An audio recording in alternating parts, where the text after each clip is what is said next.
welcome back to Great North Barbecue, where today we're making one of my favorites, bacon. Who doesn't love bacon?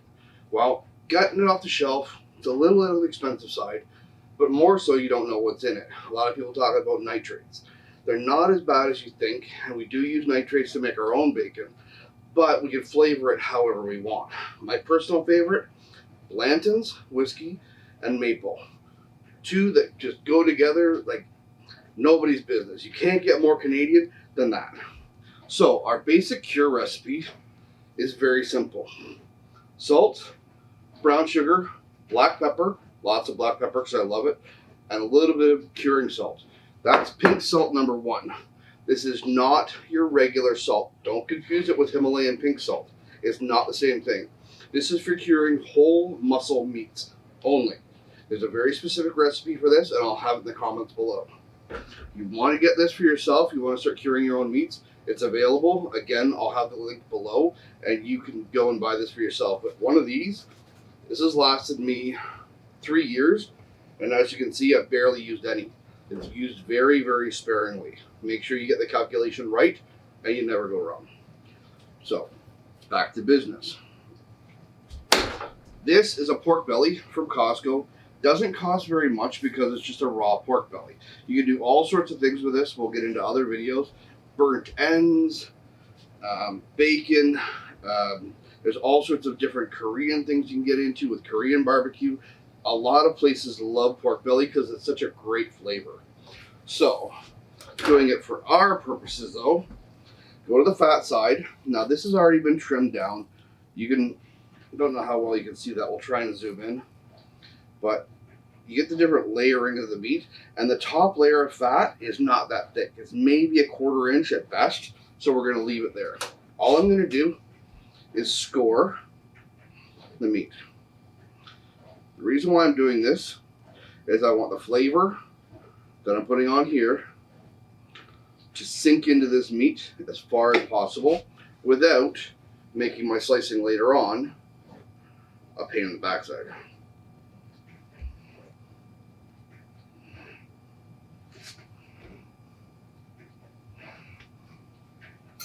Now, we'll get this mixed up. I always like to use brown sugar because it's got the molasses in it. It gives it that nice, deep, rich color and deep flavor.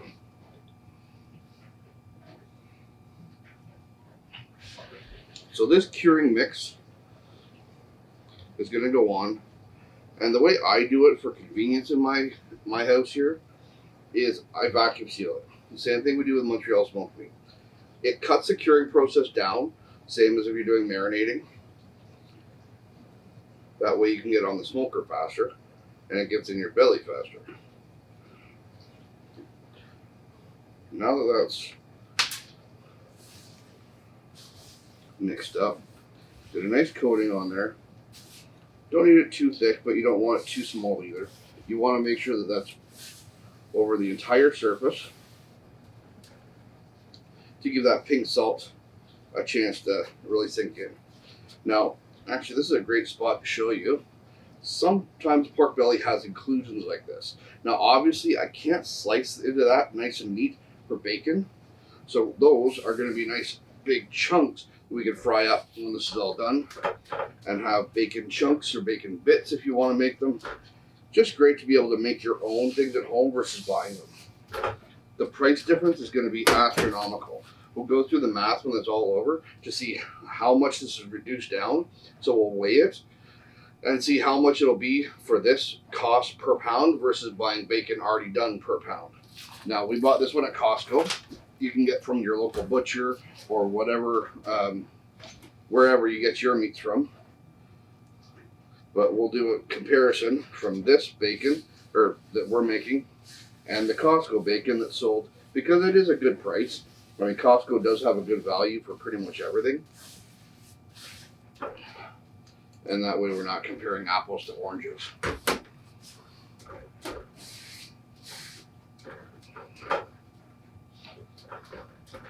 Now, also, a lot of people will complain that bacon's too salty. I don't know if you realize, but once you read the comments and go to the recipe, I only used a quarter cup of salt. That's not very much. Quarter cup of salt for all this bacon. I don't need extra salt in my diet. I get plenty already. I've got no problems, but better off to avoid it. And besides, I want the flavor of this to come through more than anything else. So,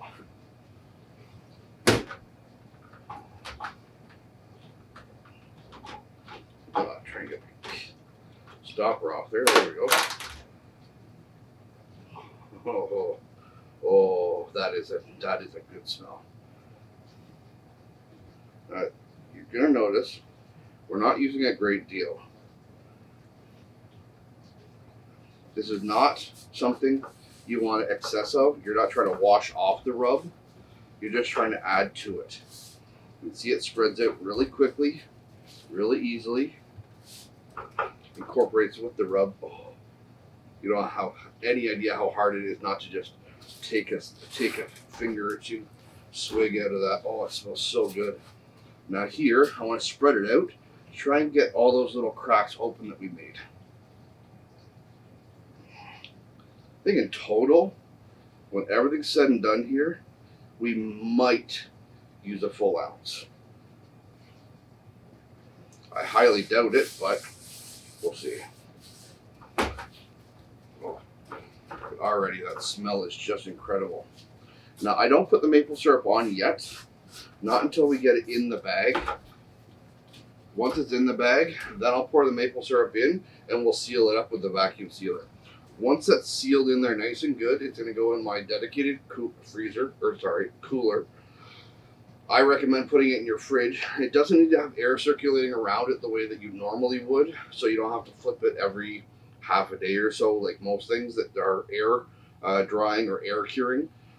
When it's sealed in a bag, the benefits are it's just kept contained. Even just the mess alone, it saves you a ton of cleanup time.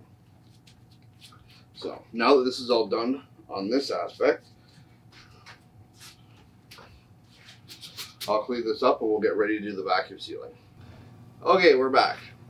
Just wanted to make sure I got the meat into the bag properly. That's the real fun part, one I don't want to put on camera.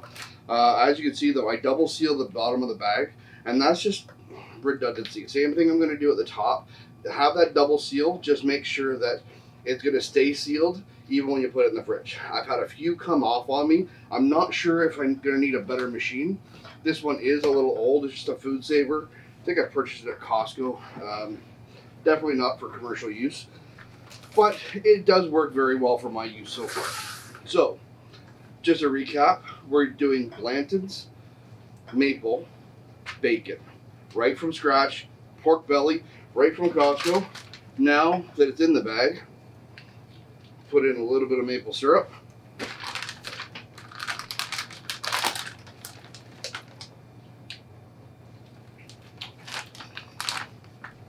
And as it seals, that'll go throughout the whole bag.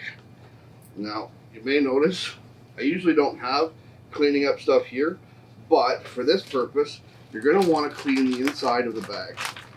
Because when you're doing wrestling with meat like this, you're going to get the juices and the seasoning everywhere, and you don't want anything to cause that seal to fail. So, now that it's cleaned up, let's see if we can get this to work.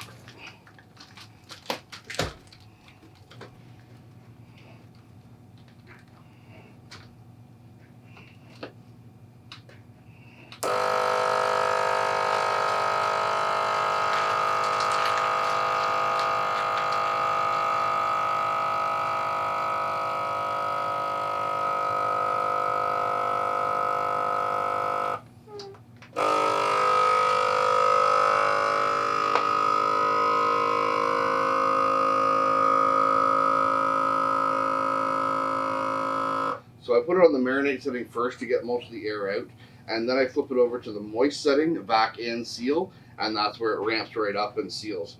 Now, this is supposed to be the way to do this one. Like I said, I've had some fail in the past, so I'm always careful, and I always double up the seal. Typically though, you know as soon as you crack this open, if it's sealed properly, because you'll see the juice flowing back into the bag if it didn't.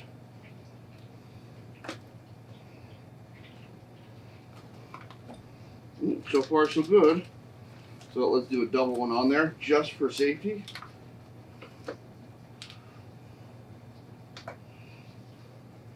Don't hit the vac seal don't hit the vac seal button this time, or else it'll try and suck out air that there's nothing to suck. I always say that because I've done it.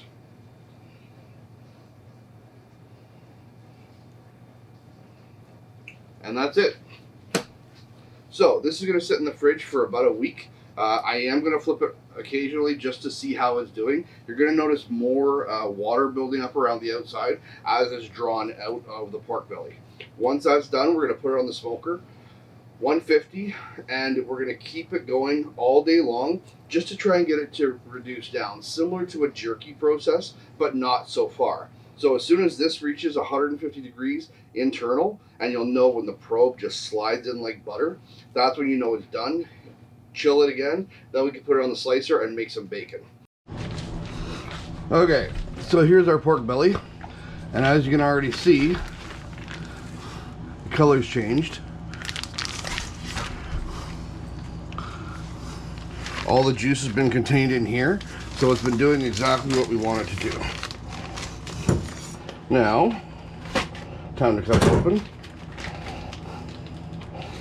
I'm going to put it in the water, just let it rest, and that way we can wash off some of the old coatings so we can put on the new ones before we smoke.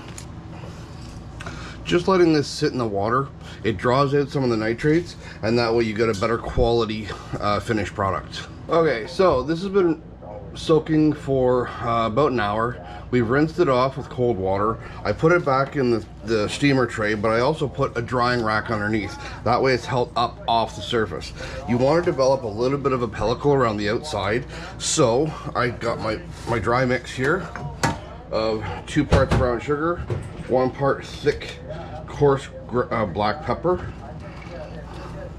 and of course, Blantons. This is the key to this whole smoke. Oh, and does that ever smell good? You don't need a lot. As you can see, I've still got the fat side up. So I've got all those little crevices here that we sliced in earlier that I want to make sure that goes into. One of the main reasons I love using Blantons is it is such a great flavor, but it's so strong. If you have not had Blantons, I definitely recommend you go and get yourself some. It is a bottle you will not regret. Now, once you got this mixed up, the 2-to-1 mixture, I don't know if it's in the shot there. Once you've got that mixture well mixed, just give it a nice light coating and then rub it in. You're going to notice the black of the pepper really come out as it grabs onto that Blantons, and it's going to stick really, really nicely.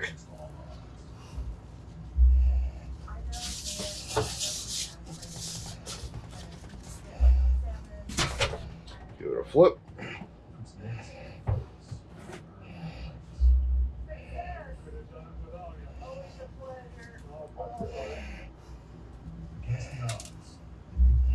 Now, I made a lot of this. I used 1 cup of brown sugar and a half a cup of black pepper. It's a little much for one this size, but I always prefer to make a little bit more than not have enough.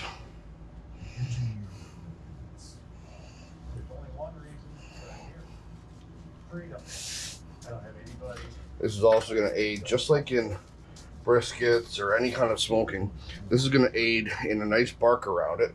And once it's up to 150 and we pull it, let it cool down again, that crust on the outside, when it fries up, is going to be a nice black ring around it. It's just an absolute beautiful piece. And these pieces, the inclusions on the end, like I said in the last video, they're my favorite because they're the oddball bits. They're the ones that don't really slice well into bacon, but you can take them and make them into chunks, make them into little snacks, bacon bits, whatever you like. This one got a flap there. I'm gonna put a little bit in there, but not too much. That's gonna be another one of those inclusions. Probably the first bit that I get to cook for myself. Oh, it looks like a pretty good coating.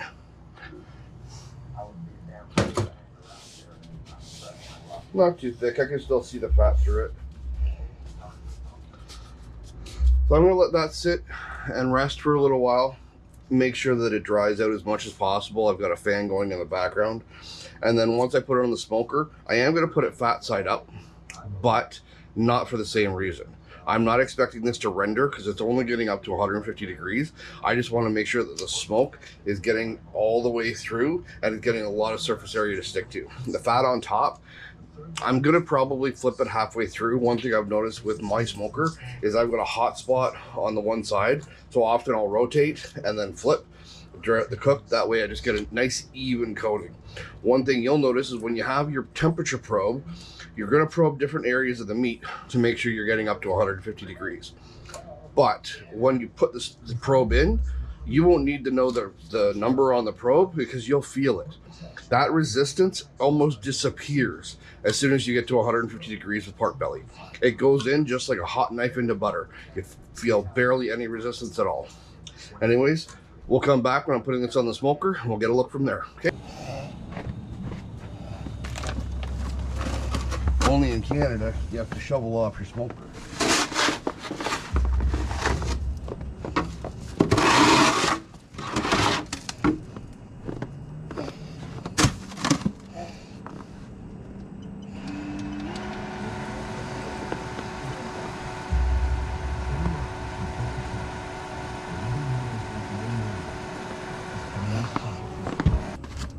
Nothing better to do on a winter storm day than get out and do some smoking.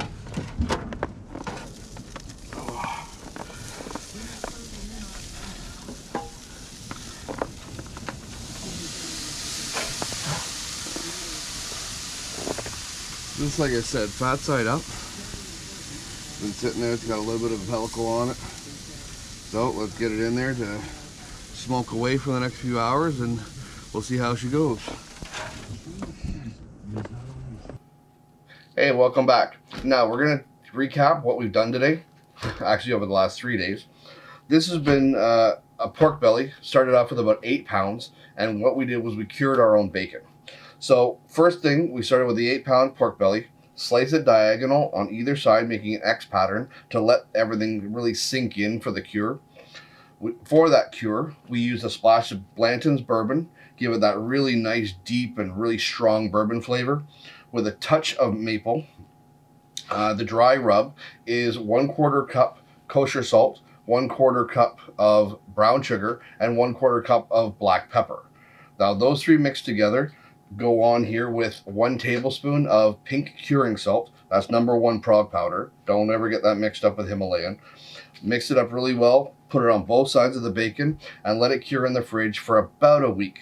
We flip it every day to make sure that it's really good and that all the moisture is being drawn out, and you'll see it shrink. Once that week was up, fire up the smoker to 200 degrees, anywhere from 180 to 200, depending on where you are.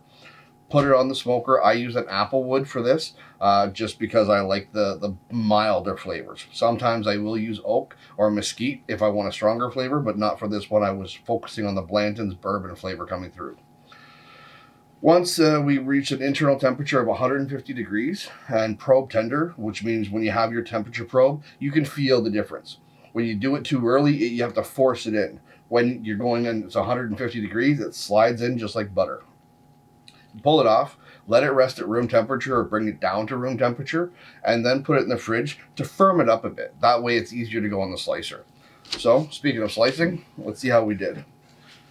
Now, I've got a pretty good sized slicer, thankfully, but I still like to cut it down into halves so I have more manageable pieces.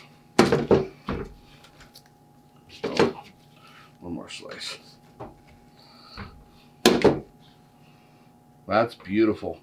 See the deep red color? I can smell the bacon. Take a look, guys.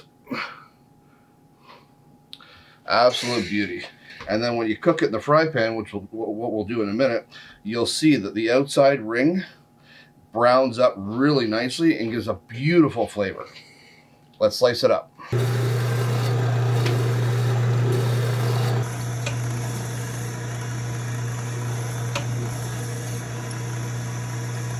Okay, now that we have it sliced up, let's see how she tastes.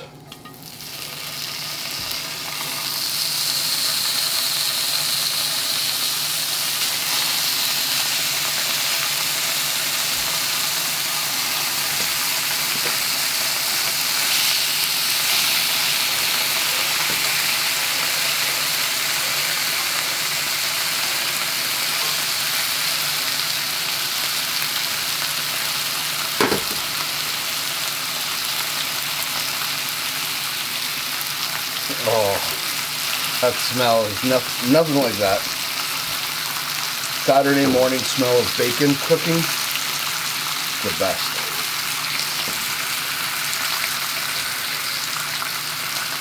Another great thing about bacon while this is cooking is you can cut it your own thickness.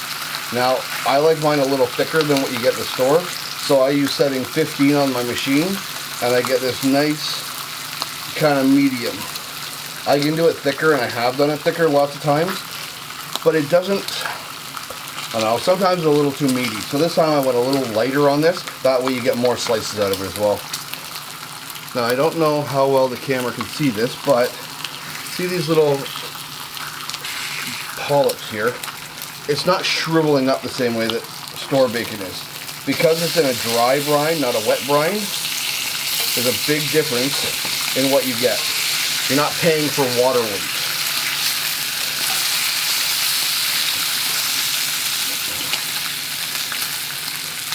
See the caramelization going on around the outside? Doesn't take long to get a really nice fry on these. And when you're done, you keep the bacon fat for other projects.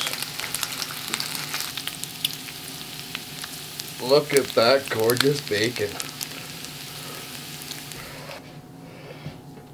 Okay, so now that we have this bacon cooked up, I'll show the camera. The caramelization is just perfect around the outside. That's where your flavor is. And then it's going to mix so well with the saltiness of the bacon. Let's try it out.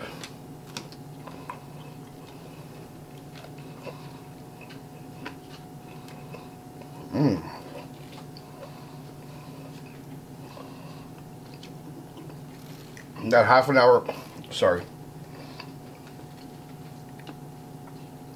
half an hour soak was perfect. It's salty but not too salty. I can taste a little bit of the maple notes, but the bourbon really comes through. Is that ever good?